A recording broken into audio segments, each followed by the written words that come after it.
and the quirkier side of life. The Todd Starnes Commentary. Audrey Hudson had just bid her husband farewell when her dog started barking. She looked outside to find her house surrounded by members of the Maryland State Police, Homeland Security, and the Coast Guard. They were staging a pre-dawn raid in search of a potato gun, as in a gun that shoots potatoes.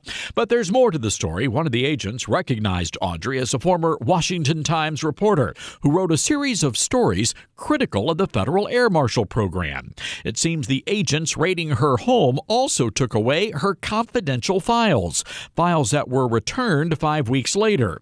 It appears the government came into a reporter's home under false pretense with a bogus warrant to gain access to her confidential files.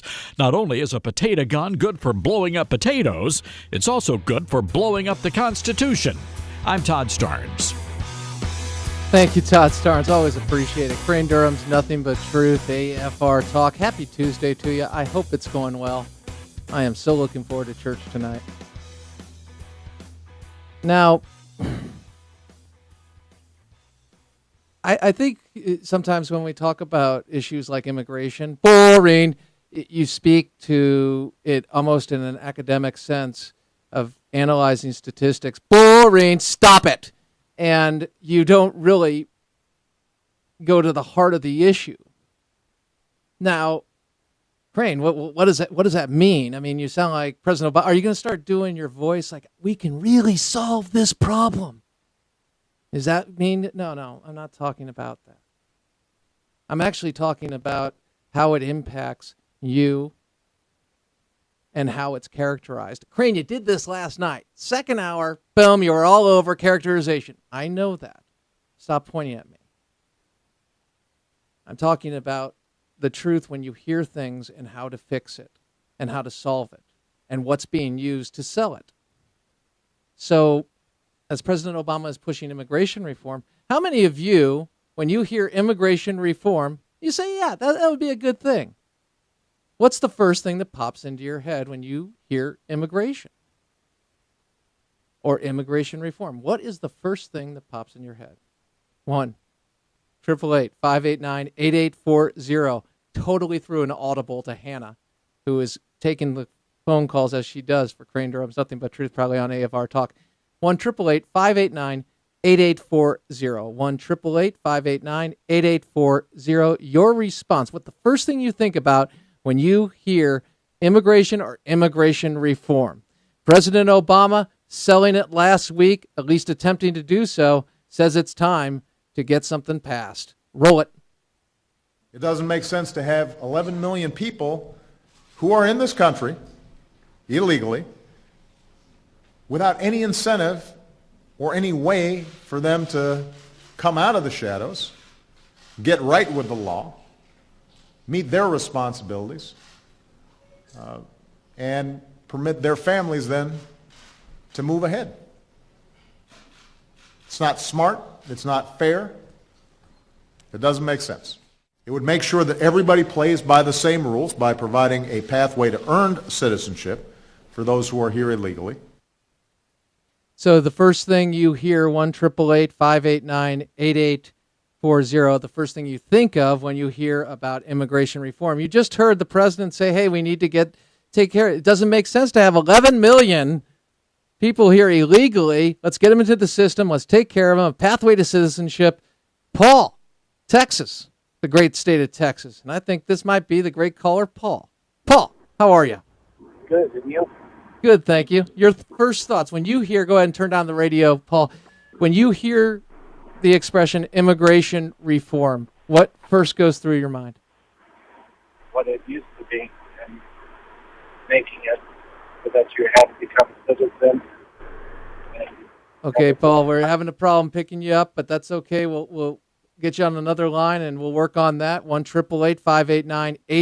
1-888-589-8840. Let's go to Pat in the great state, the natural state, Arkansas.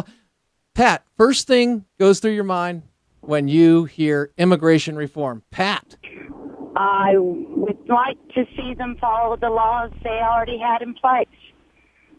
And Pat, I've got to ask you something. I'm interjecting right now, and don't take this the wrong way. You know, probably if you listen to the show, you know why I'm asking it.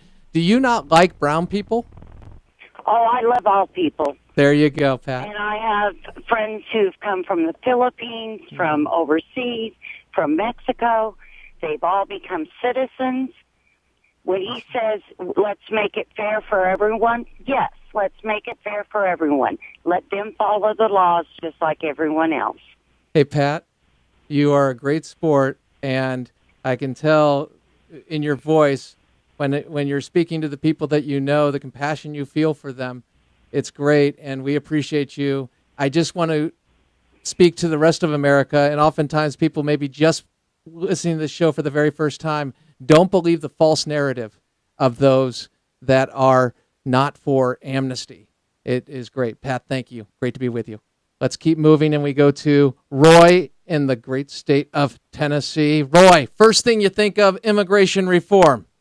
Well, it was difficult because Obama was the one you played, Crane, and when he used the term "everybody play by the same rules," the first thing that came to my mind was, you mean the rules that exempted you from Obamacare and all the other, laws? Right. That... It's all right, man. That's a great point too, and it's applicable here. You're saying the man making the statement, when you hear playing by the same rules and it's speaking to immigration reform, you're saying, hey, wait a second, you don't play by the same rules, and we can point to a number of different areas. So if you don't really buy it, do you?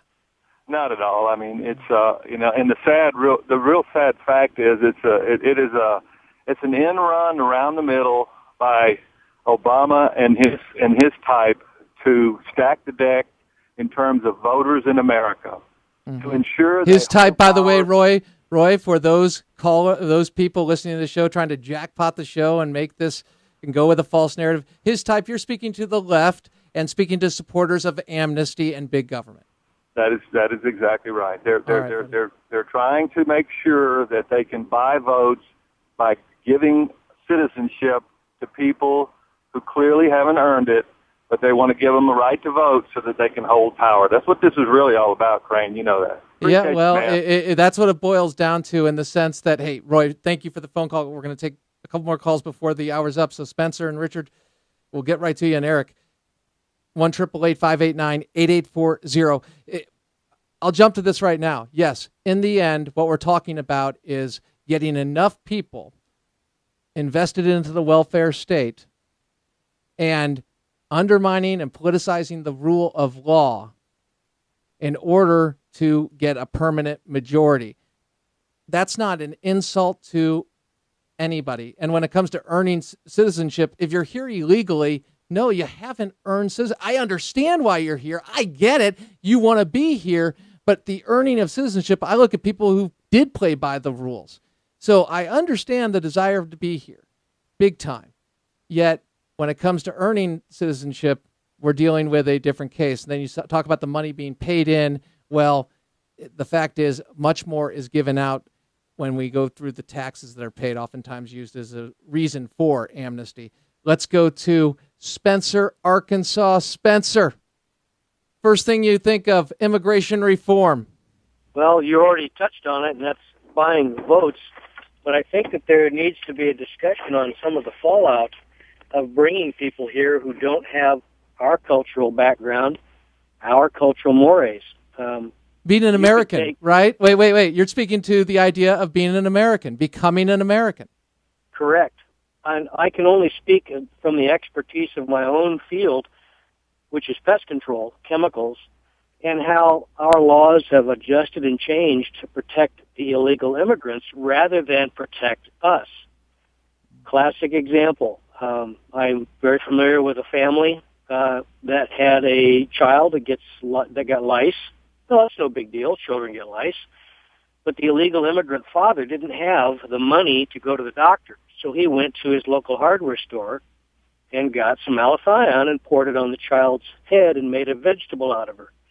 Well, you and I wouldn't do that because we have an inherent background of agriculture in our community, in our culture, and they don't. And I can point to countless cases of things that are very similar to that, but we don't have, obviously, time for that discussion. I got you. Spencer, I appreciate your point of view. I'm not versed, and it's terrible with agriculture and the way you're speaking to it.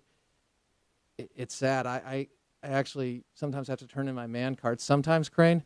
Yeah, I'm pretty good with the weed whacker, and I go through that, and I put down the Roundup when I have a chance, but not really. When it comes to the lice, I read what is appropriate, and there was an outbreak in our house a number of years back, and wow, I'm getting way down the trail. Here's what I'm getting at with being an American, Spencer, and I appreciate your point of view. I think when people come here, wherever they're from and whatever color they are, if they could be as white as Sheamus, the wrestler, or as, they can be brown, black, whatever. Okay, you get my point. And they can come from any place. They can come from the former Eastern Bloc as we knew it in communist, in the Soviet Union. They can come from south of our border. Bottom line, when they come into America, they lose the hyphen and they understand that we are equal under the law. They don't get special privilege because of their ethnicity or race. We all do play by the same rules, and that is enforced. And the idea that, with language, if you really want, you got to have assimilation. Bottom line, assimilation is key. It's central. And if you don't have that, you balkanize it. We become, instead of the great melting pot, the great salad bowl. And that is destructive. And we don't last. It does rip apart America. What political philosophy speaks to the salad bowl and what speaks to the melting pot? I would say liberal versus conservative, respectively. That all said, Crane Durham's Nothing But Truth. More on the flip side. Stay tuned for American Family News, onenewsnow.com, and then more truth. AFR Talk!